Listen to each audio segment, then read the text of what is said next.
আসসালামু আলাইকুম বন্ধুরা। আজ আমি আপনাদের জন্য রবীন্দ্রনাথ ঠাকুরের আরো একটি ছোট গল্প নিয়ে এসেছি। গল্পটির নাম হলো ব্যবধান।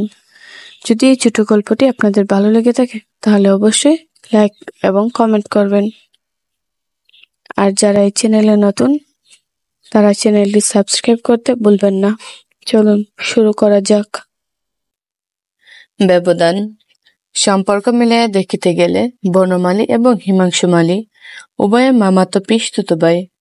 সেও অনেক হিসাব করিয়া দেখিলে তবে মেলে, কিন্তু ইহাদের দুই পরিবার বহুকাল হইতে প্রতিবেশী, মাঝে কেবল একটা বাগানের ব্যবধান। এই জন্য ইহাদের সম্পর্ক নিতান্ত নিকট না হইলেও ঘনিষ্ঠতার অভাব নেই। বনমালী হিমাংশুর চেয়ে অনেক বড়।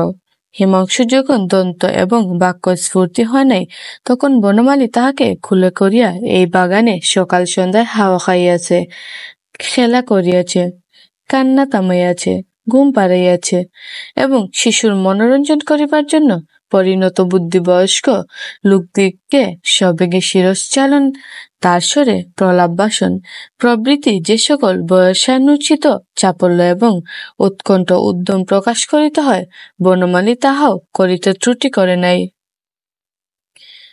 বনমালী লেখাপড়া বড় একটা কিছু করে নাই। তাহার বাগানের শখ ছিল এবং এই দূর সম্পর্কের ছোট ভাইটি ছিল। ইহাকে খুব একটি দুর্লভ দুর্মূল্য লতার মতো বনমালী হৃদয়ের সমস্ত স্নেহ সিঞ্চন করিয়া পালন করিতেছিল, এবং সে যখন তাহার সমস্ত অন্তর্বাহীকে আচ্ছন্ন করিয়া লতাইয়া উঠিতে লাগিল, তখন বনমালী আপনাকে ধন্য জ্ঞান করিল। এমন সচরাচর দেখা যায় না, কিন্তু একটি স্বভাব আছে যে একটি ছোট খেয়াল কিংবা একটা ছোট শিশু কিংবা একটি অকৃতজ্ঞ বন্ধুর নিকটে অতি সহজে আপনাকে সম্পূর্ণ বিসর্জন করে এই বিপুল পৃথিবীতে একটি মাত্র ছোট স্নেহের কারবারে জীবনের সমস্ত মূলধন সমর্পণ করিয়া নিশ্চিন্ত থাকে। তারপরে হয়তো সামান্য উপসত্ত্বে পরম সন্তোষে জীবন কাটাইয়া দেয়, কিংবা সহসা একদিন প্রভাতে সমস্ত ঘরবাড়ি বিক্রয় করিয়া কাঙ্গাল হইয়া পথে গিয়া দাঁড়ায়। হিমাংশুর বয়স যখন আর একটু বাড়িল, তখন বয়স এবং সম্পর্কের বিস্তর তারতম্য সত্ত্বেও বনমালীর সহিত তাহার জন্য একটি বন্ধুত্বের বন্ধন স্থাপিত হইল। উভয়ের মধ্যে যেন ছোট বড় কিছু ছিল না। হিমাংশু লেখাপড়া করিত এবং স্বভাবতই তাহার জ্ঞান স্পৃহা ছিল অত্যন্ত প্রবল। বই পাইলেই পড়িতে বসিত। তাহাতে অনেক বাজে বই পড়া হইয়াছিল বটে, কিন্তু যেমন করিয়াই হোক চারিদিকে তাহার মনের মধ্যে একটি পরিণতি সাধন হইয়াছিল। বনমালী বিশেষ একটু শ্রদ্ধার সহিত তাহার কথা শুনিত, তাহার পরামর্শ লইত, তাহার সহিত ছোট বড় সকল কথার আলোচনা করিত। কোনো বিষয়েই তাহাকে বালক বলিয়া অগ্রাহ্য করিত না। হৃদয়ের সর্বপ্রথম স্নেহরস দিয়া যাহাকে মানুষ করা গিয়াছে, বয়সকালে যদি সে বুদ্ধি জ্ঞান এবং উন্নত স্বভাবের জন্য শ্রদ্ধার অধিকারী হয়, তবে তাহার মতো এমন পরম প্রিয় বস্তু পৃথিবীতে আর পাওয়া যায় না। বাগানের শখও হিমাংশুর ছিল, কিন্তু এ বিষয়ে দুই বন্ধুর মধ্যে প্রভেদ ছিল। বনমালীর ছিল হৃদয়ের শখ, হিমাংশুর ছিল বুদ্ধির শখ। পৃথিবীর এই কোমল গাছপালাগুলো, এই অচেতন জীবন রাশি, যাহারা যত্নের কোনো লালসা রাখে না, অথচ যত্ন পাইলে ঘরের ছেলেগুলির মতো বাড়িয়া ওঠে, যাহারা মানুষের শিশুর চেয়েও শিশু, তাহাদিকে সযত্নে মানুষ করিয়া তুলিবার জন্য বনমালীর একটি স্বাভাবিক প্রবৃত্তি ছিল। কিন্তু হিমাংশুর গাছপালার প্রতি একটা কৌতূহল দৃষ্টি ছিল। অঙ্কুর গজাইয়া ওঠে, কিশলয় দেখা দেয়, খুঁড়ি ধরে, ফুল ফুলিয়া ওঠে, এতে তাহার একান্ত মনোযোগ আকর্ষণ করিত। গাছের বীজ বপন, কলম ধরা, সার দেওয়া, চানকা তৈয়ারি প্রভৃতি সম্বন্ধে হিমাংশুর মাথায় বিবিধ পরামর্শের উদয় হইত, এবং বনমালী অত্যন্ত আনন্দের সহিত তাহা গ্রহণ করিত। এই উদ্যান খণ্ডটুকু লইয়া আকৃত প্রকৃতির যত প্রকার সংযোগ বিয়োগ সম্ভব তাহা উভয়ে মিলিয়া সাধন করিত। দ্বারের সম্মুখে বাগানের উপরেই একটি বাঁধানো বেদির মতো ছিল। 4টে বাজিলেই একটি পাতলা জামা পরিয়া একটি কুচানো চাঁদের খাদের উপর ফেলিয়া গুড়গুড়ি লইয়া বনমালী সেখানে ছায়া গিয়া বসিত। কোনো বন্ধু বান্ধব নাই, হাতে একখানি বই কিংবা খবরের কাগজ নাই। বসিয়া তামাক টানিত এবং আর চোখে উদাসীনভাবে কখনো বা দক্ষিণে কখনো বা বামে দৃষ্টিপাত করিত।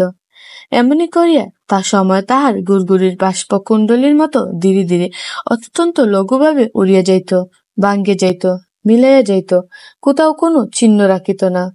অবশেষে যখন হিমাংশু স্কুল হইতে ফিরিয়া জল খাইয়া হাত মুখ ধুইয়া দেখা দিত, তখন তাড়াতাড়ি গুড়গুড়ির নল ফেলিয়া বনমালী উঠিয়া পড়িত। তখনই তাহার আগ্রহ দেখিয়া বুঝে যাইত এতক্ষণ ধৈর্য সহকারে সে কাহার প্রত্যাশায় বসিয়াছিল। তাহার পরে দুইজনে বাগানে বেড়াইতে বেড়াইতে কথা। অন্ধকার হয়ে আসিলে দুইজনে বেঞ্চের উপর বসিত। দক্ষিণের বাতাস গাছের পাতা মর্মরিত করিয়া বহিয়া যাইত। কোনদিন বা বাতাস বহিত না। গাছপালাগুলি ছবির মতো স্থির হইয়া দাঁড়াইয়া রহিত। মাথার উপরে আকাশ ভরিয়া তারাগুলি জ্বলিতে থাকিত। হিমাংশু কথা কহিত, বনমালী চুপ করিয়া শুনিত। যাহা শুনিত তাহাও তাহার ভালো লাগিত। যে সকল কথা আর কাহারও নিকট হইতে অত্যন্ত বিরক্তিজনক লাগিতে পারিত, সে কথাই হিমাংশুর মুখে বড় কৌতুকের মনে হইত। এমন শ্রদ্ধাবান বয়স্ক শ্রোতা পাইয়া হিমাংশুর বক্তৃতা শক্তি, স্মৃতিশক্তি, কল্পনা শক্তির সবিশেষ পরিতৃপ্তি লাভ হইত। সে কতক বা পড়িয়া বলিত, কতক বা ভাবিয়া বলিত, কতক বা উপস্থিত মতো তাহার মাথা জুগাইত এবং অনেক সময় কল্পনার সহায়তায় জ্ঞানের অভাব ঢাকা দিয়া লইত। অনেকে ঠিক কথা বলিত, অনেক বেঠিক কথাও বলিত, কিন্তু বনমালী গম্ভীরভাবে শুনিত। মাঝে মাঝে দুটি একটা কথা বলিত।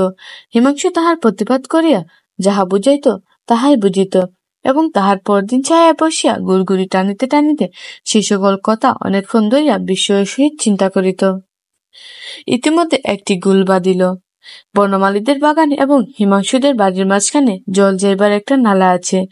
সেই নালার এক জায়গায় একটি পাতিনেবুর গাছ জন্মিয়াছে। সেই গাছে যখন ফল ধরে তখন বনমালীদের চাকর তাহা পাড়িতে চেষ্টা করে এবং হিমাংশুদের চাকর তাহা নিবারণ করে, এবং উভয় পক্ষে যে গালাগালি বর্ষিত হয় তাহাতে যদি কিছুমাত্র বস্তু থাকিত তাহলে সমস্ত নালা ভরাট হইয়া যাইত। মাঝে হইতে বনমালীর বাপ হরচন্দ্র এবং হিমাংশু মালীর বাপ গোকুলচন্দ্রের মধ্যে তাহাই লইয়া গুড় বিবাদ বাধিয়া গেল। দুই পক্ষের নালার দখল লইয়া আদালতে হাজির। উকিল ব্যারিস্টারদের মধ্যে যতগুলি মহারথী ছিল সকলেই অন্যতর পক্ষ অবলম্বন করা সুদীর্ঘ বাকযুদ্ধ আরম্ভ করিল। উভয় পক্ষে যে টাকাটা খরচ হইয়া গেল, বাদ্রের প্লাবনেও উক্ত নালা দিয়ে এত জল কখনো বহে নাই। শেষকালে হরচন্দ্রের জিত হইল। প্রমাণ হইয়া গেল নালা তাহারই এবং পাতিনেবুতে আর কাহারও কোনো অধিকার নাই। আপিল হইল, কিন্তু নালা এবং পাতিনেবু হরচন্দ্রের রহিল। যতদিন মকদ্দমা চলিতেছ দুই ভাইয়ের বন্ধুত্বের কোনো ব্যাঘাত ঘটে নাই। এমনকি পাছে বিবাদের ছায়া পরস্পরকে স্পর্শ করে এই আশঙ্কায় কাতর হইয়া বনমালী দ্বিগুণ ঘনিষ্ঠভাবে হিমাংশুকে হৃদয়ের কাছে আবদ্ধ করিয়া রাখিতে চেষ্টা করিত এবং হিমাংশু লেশমাত্র বিমুখ প্রকাশ করিত না। যেদিন আদালতে হরচন্দ্রের জিত হইল সেদিন বাড়িতে বিশেষত অন্তঃপুরে পরম উল্লাস পড়িয়া গেল। কেবল বনমালীর চোখে ঘুম রহিল না। তাহার পরদিন অপরাহ্নে সে এমন ম্লান মুখে সেই বাগানের বেদিতে গিয়া বসিল যেন পৃথিবীর আর কাহারও কিছু হয় নাই, কেবল তাহারই একটা মস্ত হার হইয়া গিয়াছে। সেদিন সময় উত্তীর্ণ হইয়া গেল, 6টা বাজিয়া গেল, কিন্তু হিমাংশু আসিল না। বনমালী একটা গভীর দীর্ঘ নিঃশ্বাস ফেলিয়া হিমাংশুদের বাড়ির দিকে চাহিয়া দেখিল। খোলা জানালার ভিতর দিয়া দেখিতে পাইল আলনার উপরে হিমাংশুর স্কুলের কাটা কাপড় ঝুলিতেছে। অনেকগুলি চিরপরিচিত লক্ষণ মিলিয়া গেল। হিমাংশু বাড়িতে আছে। গুড়গুড়ির নল ফেলিয়া দিয়া বিষণ্ণ মুখে বেড়াইতে লাগিল এবং সহস্রবার সেই বাতায়নের দিকে চাহিল, কিন্তু হিমাংশু বাগানে আসিল না। সন্ধ্যার আলো জ্বলিলে বনমালী ধীরে ধীরে হিমাংশুর বাড়িতে গেল। গোকুলচন্দ্র দ্বারের কাছে বসিয়া তপ্ত দেহে হাওয়া লাগাইতেছিলেন। তিনি বলিলেন, কে ও? বনমালী চমকিত হইয়া উঠিল, যেন সে চুরি করিতে আসিয়া ধরা পড়িয়াছে।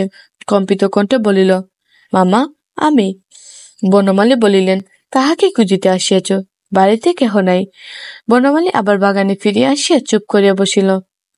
যখন রাত হইতে লাগিল, দেখিল হিমাংশুদের বাড়ির জানলাগুলি একে একে বন্ধ হইয়া গেল। দরজার ফাঁক দিয়া যে দীপালোক রেখা দেখা যাইতেছিল তাহাও ক্রমক্রমে অনেকগুলি নিবিয়া গেল। অন্ধকার রাত্রে বনমালীর মনে হইল হিমাংশুদের বাড়ির সমুদ্র দ্বার তাহারই নিকট রুদ্ধ হইয়া গেল। সে কেবল বাহিরের অন্ধকারে একলা পড়িয়া রহিল। আবারও পরদিন বাগানে আসিয়া বসিল। মনে করিল, আজ হয়তো আসিতেও পারে। যে বহুকাল হইতে প্রতিদিন আসিত সে যে একদিনও আসিবে না একথা সে কিছুতেই মনে করিতে পারিল না, কখনো মনে করে নাই এ বন্ধন কিছুতে চিরিবে। এমন নিশ্চিন্ত মনে তাকিত যে জীবনের সমস্ত সুখ দুঃখ কখনো সেই বন্ধনে ধরা দিয়েছে তাহা সে জানিতেও পারে নাই। আজ সহসা জানিল সেই বন্ধন ছিঁড়িয়াছে, কিন্তু এক মুহূর্তে যে তাহার সর্বনাশ হইয়াছে তাহা সে কিছুতেই অন্তরের সহিত বিশ্বাস করিতে পারিল না। প্রতিদিন যথাসময়ে বাগানে বসিত, যদি দৈবক্রমে আসে, কিন্তু এমন দুর্ভাগ্য যাহা নিয়মক্রমের প্রত্যহ ঘটিত তাহা দৈবক্রমেও একদিন ঘটিল না। রবিবার দিনে ভাবিল, পূর্ব নিয়মিত আজও হিমাংশু সকালে আমাদের এখানে খাইতে আসিবে। ঠিক যে বিশ্বাস করিল তাহা নয়, কিন্তু তবু আশা ছাড়িতে পারিল না। সকাল আসিল, সে আসিল না। তখন বনমালী বলিল, তবে আহার করিয়া বসিবে। আহার করিয়া আসিল না। বনমালী ভাবিল, আজ বোধ হয় আহার করিয়া ঘুমাইতেছে, ঘুম ভাঙ্গিলে আসিবে। ঘুম যখন ভাঙ্গিল জানি না, কিন্তু আসিল না। আবার সেই সন্ধ্যা হইল, রাত্রি আসিল, হিমাংশুদের দ্বার একে একে রুদ্ধ হইল, আলোগুলি একে একে নিভিয়া গেল।